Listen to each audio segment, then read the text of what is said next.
तो कैसे हैं आप लोग। उम्मीद है आप सभी लोग अच्छे होंगे और अच्छे से अपनी पढ़ाई को कर रहे होंगे। आज की इस वीडियो में हम लोग पढ़ेंगे नियंत्रण एवं समन्वय के चैप्टर का पार्ट 4। आज की इस वीडियो में हम लोग इस चैप्टर को क्लोज कर देंगे। उसके बाद हमारा जो बायोलॉजी है पूरा एकदम कंप्लीट हो चुका है। अगर आप सभी लोग उन सभी चैप्टर को नहीं देखे हैं तो जाइए, जिस चैप्टर का आप सभी लोग देखना चाहते हैं उस चैप्टर के नाम से क्या है, प्लेलिस्ट बना हुआ है, उसी में सभी वीडियो पड़े हुए हैं। तो चलिए बिना देरी किए हुए इस वीडियो को शुरू करते हैं। यह जो है इसी में इतने में ही हो जाएगा। तो चलिए शुरू करते हैं। देखिए क्या है प्रतिवर्ती क्रिया यानी कि प्रतिवर्ती क्रिया का मतलब हम लोग पढ़े थे कि जो प्रतिवर्ती क्रिया था, अचानक आग पर हाथ पड़ रहा था, अचानक से हट जा रहा था। क्या हो रहा था, आग पर हाथ पड़ रहा था, अचानक से हट जा रहा था। फिर कोई सुई चुभ रहा था, अचानक से हाथ हट जा रहा था।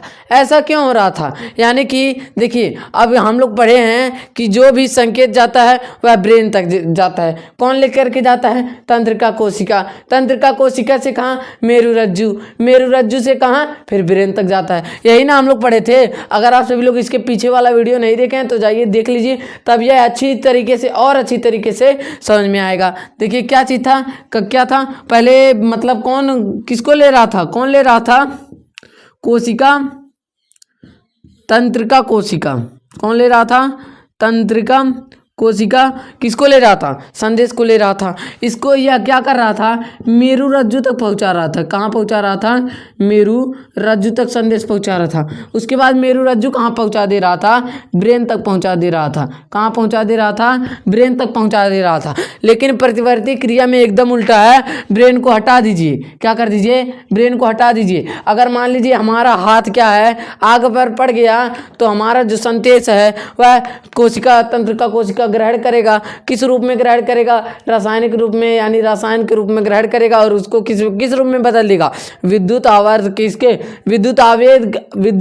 आवेग में क्या कर देगा, बदल देगा। अब यह क्या हो गया, मेरुरज्जु तक। लेकिन जो प्रतिवर्ती क्रिया होता है उसमें जो क्या करता है, तंत्रिका कोशिका क्या करता है, मेरुरज्जु तक ही संकेत को पहुंचा पाता है। क्योंकि जो ब्रेन होता है वहां तक संदेश जब तक पहुंचेगा तब तक जो हमारा हाथ है वह जल जाएगा। क्या हो जाएगा, जल जाएगा। अब इसका हाथ वाला यानी कि पेशी वाला क्या चित्र आप सभी को स्क्रीन पर दिख रहा होगा, यानी कि प्रतिवर्ती क्रिया वाला देख लीजिए। ठीक, अब इसको हटा देते हैं। देखिए अब क्या था, तंत्रिका कोशिका, मेरुरज्जु। यानी कि मान लीजिए कोई होता है, मान लीजिए राजा है और कुछ सैनिक हैं।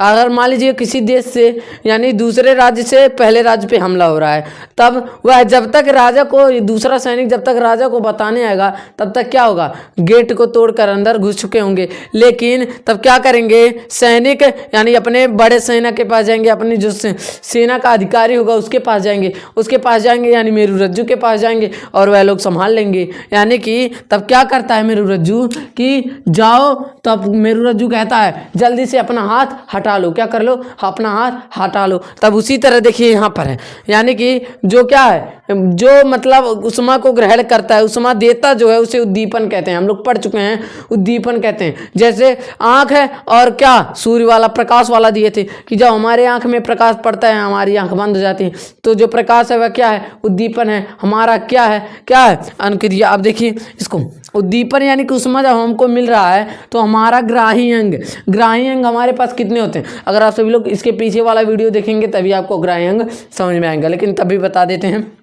ग्राही अंग मतलब आँख, नाक, कान, जीभ, त्वचा, यानी कि यह हो गए ग्राही अंग। अब त्वचा जो है यह क्या कर रहा है, उष्मा को ग्रहण कर रहा है। क्या कर रहा है, उष्मा को ग्रहण कर रहा है। फिर जो त्वचा है यानी कि जो ग्राही अंग है उस कहाँ तक पहुँचा, मेरुरज्जु तक पहुँचा। कहाँ तक पहुँचा, मेरुरज्जु। अभी तो उष्मा अभी लग रहा है, लेकिन यह जो ब्रेन तक पहुँचाएगा, ब्रेन तक नहीं पहुँचाएगा। मेरुरज्जु क्या करेगा, कार्य कर लगा देगा, यानी कि भुजा है यानी हाथ है, भुजाओं की पेशियों से कहेगा, यानी इससे कहेगा कि अपना हाथ हटा लो। यह हो गया अनुक्रिया। क्या हो गया, अनुक्रिया। यानी कि उष्मा मिला, त्वचा कहाँ गया, त्वचा द्वारा मेरुरज्जु कहा, भुजा की पेशियों से अपना हाथ हटा लो। ठीक, अब देख लेते हैं प्रतिवर्ती क्रिया, इसको समझ लेते हैं। एकदम आसान है। किसी उद्दीपन के प्रति, यानी उद्दीपन मतलब उष्मा हुआ, प्रकाश हुआ। पहला जैसे हम लोग चूहे और बिल्ली का उदाहरण लिए थे। चूहा उसमें उद्दीपन था और बिल्ली क्या थी, क्या थी, अनुक्रिया थी। के प्रति तेज व अचानक की गई अनुक्रिया को प्रतिवर्ती क्रिया कहते हैं। क्या कहते हैं, प्रतिवर्ती क्रिया कहते हैं। जैसे मान लीजिए सड़क पर जा रहे हैं, रोड पर जा रहे हैं, तो क्या हुआ, अचानक से आके हमारे वाहन हमारे आगे आ गया, तो हम क्या करेंगे, अचानक से हट जाएंगे। अब हम सोचेंगे अपने ब्रेन से, कहेंगे मतलब ब्रेन तक यानी ब्रेन तक जो संकेत जब तक जाएगा ब्रेन तक, तब तक क्या होगा, लड़ा करके आगे चला गया होगा। इसीलिए वहाँ क्या प्रतिवर्ती क्रिया में कहाँ तक संकेत जाता है, मेरुरज्जु तक, और मेरुरज्जु कहता है यानी मेरुरज्जु आदेश देता है हट जाओ, हाथ हटा लो, वही करता है सब। यह हो गया प्रतिवर्ती क्रिया। अब देखते हैं प्रतिवर्ती चाप। प्रतिवर्ती क्रिया के दौरान विद्युत आवेग जिस पथ पर लगते हैं उसे प्रतिवर्ती चाप कहते हैं। अब जैसे विद्युत आवेग क्या है, विद्युत आवेग हम बताए हैं कि जो मतलब क्या करते हैं, तंत्रिका कोशिका होते हैं, वह क्या करते हैं, संदेशों को रसायन के रूप में ग्रहण करते हैं। किसके रूप में ग्रहण करते हैं, रसायन के रूप में ग्रहण करते हैं। जब उसको रसायन के रूप में ग्रहण कर लेते हैं, उसको किस रूप में बदल देते हैं, विद्युत आवेग के रूप में बदल देते हैं। ठीक है, उसे क्या कहते हैं, प्रतिवर्ती चाप कहते हैं।